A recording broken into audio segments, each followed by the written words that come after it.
tulemast hommikupalvusele. Täna hommikupalvus toimub meil koos abikaplan Ivo Käsuga. Ja täna oleme hommikupalvusel Paliveres. Palivere on siis Läänemaal, Haapsalu lähedal. Ja kuna Ivo on Haapsalus, suvitamas, mis sa seal teed Haapsalus? Suvitab Haapsalus. Ta värskelt ostis sinna endale kinnisvara ka, kus ta veel elamiskõlbulik ei ole. Ei ole. Ja siis mina tulin täna siis Tapalt. Rongi liiklusega olid tõrked ja siis napilt jõudsime siia Paliverre. Aga jõudsime kohale Palivere.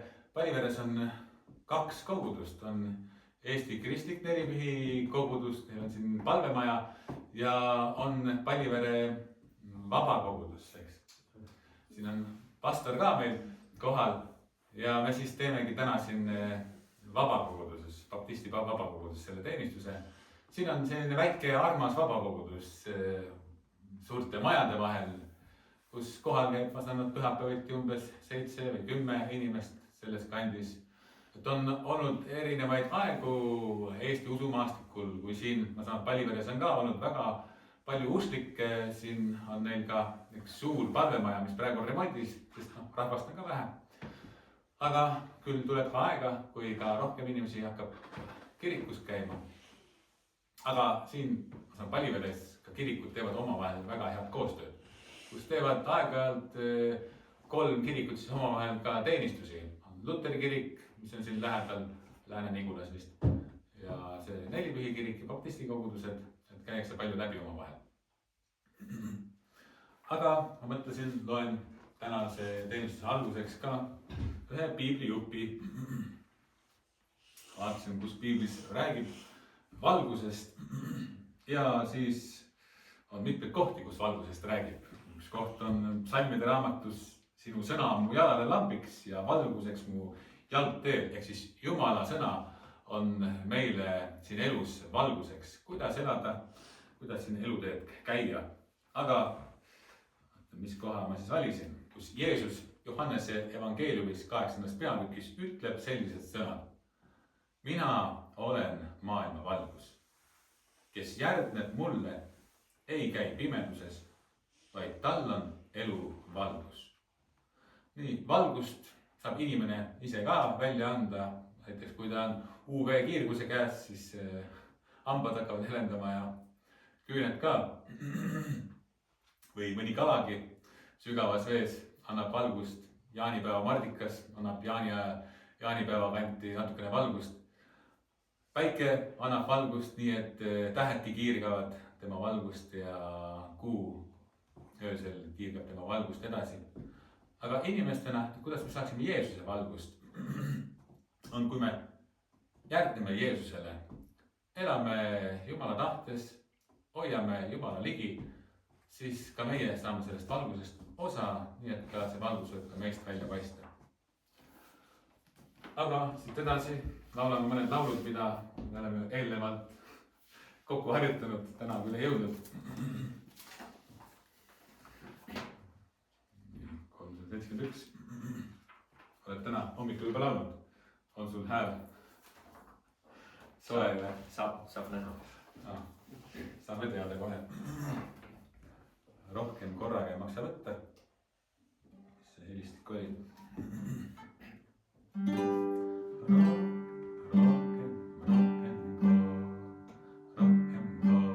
On vist piisava kõrgus küll.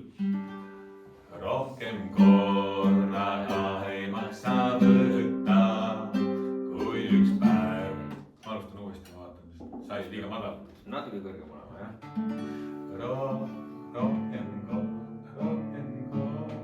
Rohkem korraga ei maksa võtta, kui üks päev sai silmapiil. Olen õnnelik, ei ta mind jätta, kõikjal saadab ikka armupiil. Ta on tõotanud ikka muret kanda,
ma valin järgmise 343, issand sinu kätel. Oleme seda laulnud. Oleme. Väga hea. See on üks väga hea laul.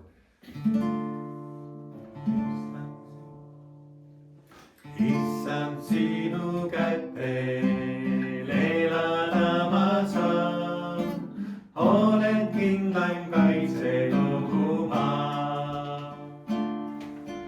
Sina suudad luua uueks südame, anda lootust rahu hingele.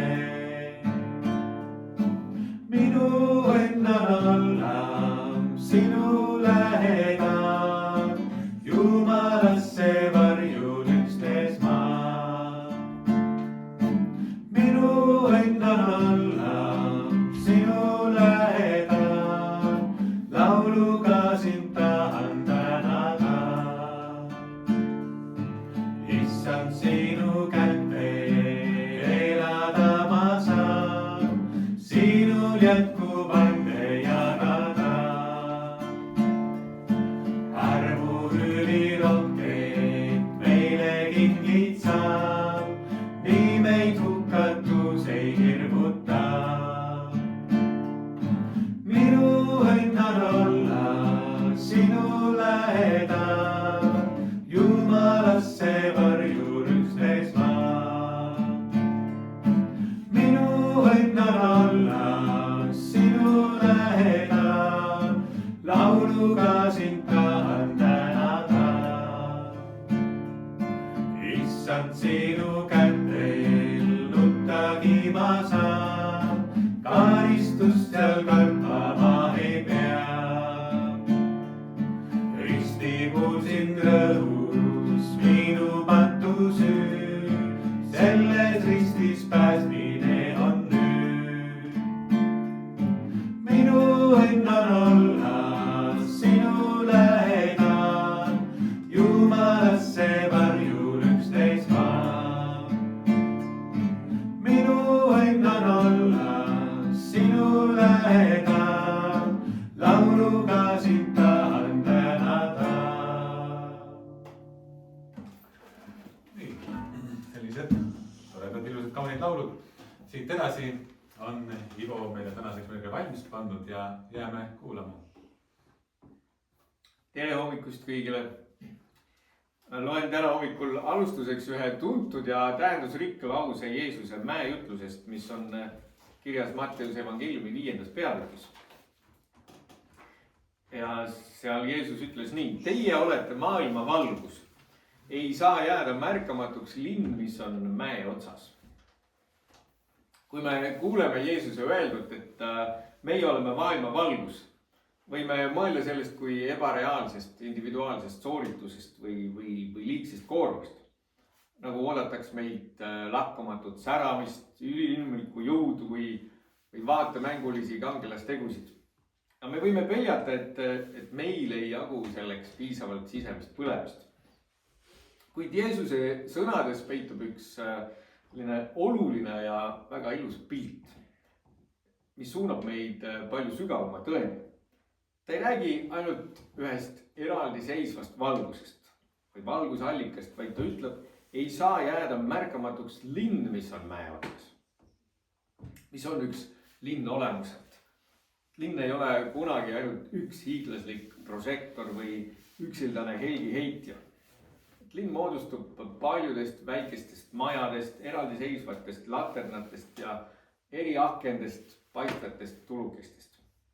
Linn ongi elav võrgustik, mis saab teoks siis, kui paljud üksikud valgused liidetakse kokku. Üksik lamp võib kaugelt vaadates pimedasse öösse täiesti ära kaduda, kuid nende tulede ühinemisel süttivat linna ei ole võimalik märkamatuks jätta ega kuskile vaka alla ära peita. Eile lugemiseks saadetud lugu sisaldas mõtet Antoni de Saint-Exupéry autobiograafilisest raamatust. Eesti keeles on selle pealkiri Inimeste maa. Ja ta räägib seal läbi oma kogemuse, et lendur vaatab öösel lennuki kabiinist alla sügavasse pimedusse ja ta näeb all maapinnal üksikuid valgustäppe. Pisikesi, seal on sõiduteel särav lambike kellegi aknalaual ja ta vaatab seda maastikku ja küsib endalt. Võib-olla oled sedasama mõelnud, kui lennukiga lennates, pimedas öös alla vaadates, ma ikka mõtlen ka sedasama, et mida teeb see inimene seal? Mida tähendab see tuli, mis hüüab keset pimedust? Võib-olla keegi loeb, võib-olla keegi mõtleb, võib-olla keegi teeb tööd. Ja võib-olla kuskil on tõsised ja sügavad probleemid. Ja ükski neist tuledest ei põle tühja koha peal, iga pisike valguspunkt murdis pimedust ja näitas, et seal all pulseerib elu. Isegi kui aknal istub inimene arvab, et ta on seal hetkel täiesti üksi, siis lendur nägi kõrgelt vaadates, et need üksikuna tunduvad tuled moodustavad tegelikult terviku. Ja ka meie igapäevatöös, olgu see siis patrullautos või toimikute sügavuses või andmebaaside korrastamises või süsteemide toimimise tagamises või teadete vastuvõtmises, ei ole küsimus ainult ülesannete mehaanilises täitmises. Pimedus meie ümber ei tähenda pelgalt kuritegevust või seaduse rikkumisi. Pimedus tähendab ka hirmutunnet, üksindust, ebaõiglust ja kaost. Ja kui me teeme oma tööd, olgu see siis nähtav sekkumine kuskil tänaval või kontorilaua taga tehtav süvenenud analüüs, siis me vastame sellele pimedusele oma kohalolekuga ja ütleme, et siin on valgus, keegi ei ole üksi. Ja ametialaselt meil võib tulla ette hetki, kui meie ülesanne või panus tundub üksinda võttes täiesti ebaolulisena. Või juhtub hoopis seda, kus eri osakonnad või üksused hakkavad märkamatult omavahel võistlema või lausa üksteisega hõõruma. Kuid linnatuled ei konkureeri kunagi omavahel, nad täiendavad üksteist. Ja Saint-Exupéry mõistis kõrgel lennates, et need eraldatud valguspunktid moodustavad tegelikult ühe suure inimliku võrgustiku. Kõik eraldi valgused kokku moodustavad ühe suure linna, mis ei saa jääda märkamatuks. Ja see lamp, mis öös põleb, on analüütik või raamatupidaja või jurist, mis hoiab õiglust jalul seal, kus keegi teine ei näe. Mis on häirekeskuse töötaja, kes vastab helistavale inimesele, reageerivad juba teised. See on IT-spetsialist, uurija, patrullpolitseinik või juht. Ja ükski mees ega naine ei pea kandma ei üht organisatsiooni ega tervet ühiskonda oma õlgadel. Keegi ei pea põlema heleda leegina, kuni jaks otsa saab. Meie ülesanne on hoida oma lampi põlemas ja olla liidetud teistega. Ja iga ustavalt kantud vastutus, iga inimlikult koheldud kodanik lisab jällegi ühe tule sellesse võrgustikku. Ja nii juhtubki see, millest Jeesus räägib, kui ta ütleb, et teie olete maailma valgus ja te olete linn, mis on mäe otsas. Ja üheskoos saame moodustada ühise valguse, mis kaitseb ühiskonda kaose eest, mida ei ole võimalik märkamata jätta. Ja ma soovin igaühele meist jaksu oma tulukesega ja arusaamist sellest, mille me üheskoos moodustame. Aitäh, Ivo! Ja siis ühtluses on oma jõud ja võlu. On jäänud meil veel laulda, ma tahan laulda sulle tänuviisi. Issandale saame nüüd laulda. Teise vabariigi. Ma mõtlesin, ma lihtsalt olen lühinägev.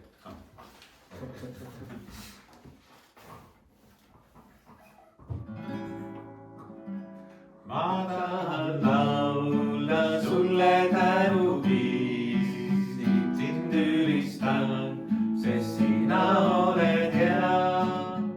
Su poole nüüd ma palvestustan käin. Huuled kiitku sinu vägevu.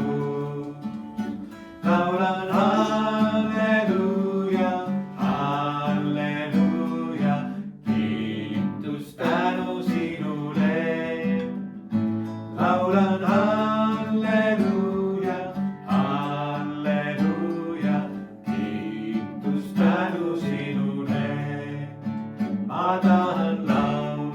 sulle tänu viisin, sind ülistan, sest sina oled hea.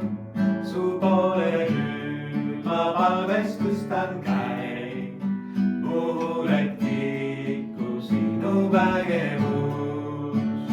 Laulan halleluuja, halleluuja, kiitus tänu sinule. Laulan halleluuja, halleluuja, kiitus tänu sinule.